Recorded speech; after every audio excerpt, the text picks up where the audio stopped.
আসসালামু আলাইকুম বন্ধুগণ, এটা একটি V1 রাইস কুকার।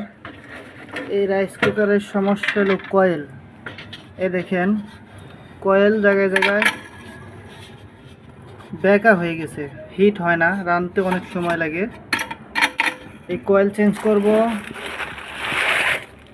আমরা একটা নতুন কয়েল দেব।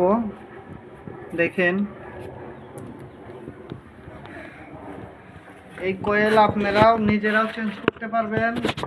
আজকের এই ভিডিওটার মাধ্যমে আপনাদের A to Z কাম দেখাবো, কয়েল চেঞ্জ করা। দেখেন, এখানে দুইটা নাট আছে, দুইটা নাট খুলে নেবেন। আপনারা যদি ভিডিওটা পুরোপুরি দেখেন তাহলে নিজেরাও কয়েলটা পাল্টাইতে পারবেন। এই যে এখানে লক আছে, লকটা খুলে দেখা করে নেবেন।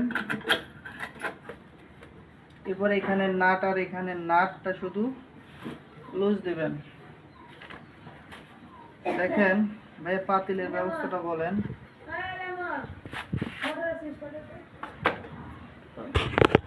পাতিল,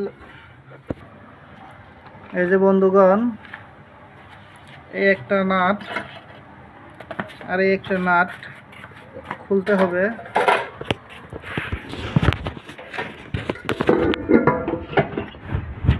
এই নাট তিনটা খুললেই মোটামুটি আপনাদের রাইস কুকারের যে কয়েলটা ওটা বের হয়ে যাবে। এটা খুলবেন,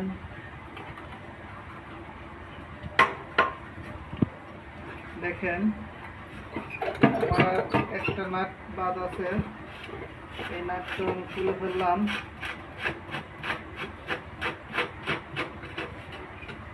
এই যে আমার কয়েল আলাদা হয়ে গেছে।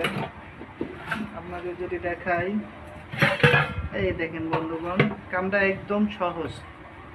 এটা হলো নষ্ট রাইস কুকারের সেই কয়েল। এখন দেখেন কত সুন্দর নতুনটা লাগিয়ে দিব।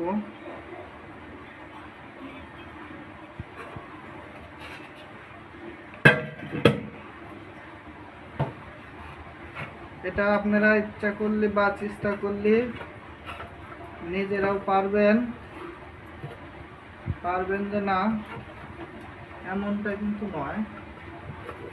চেষ্টা করলে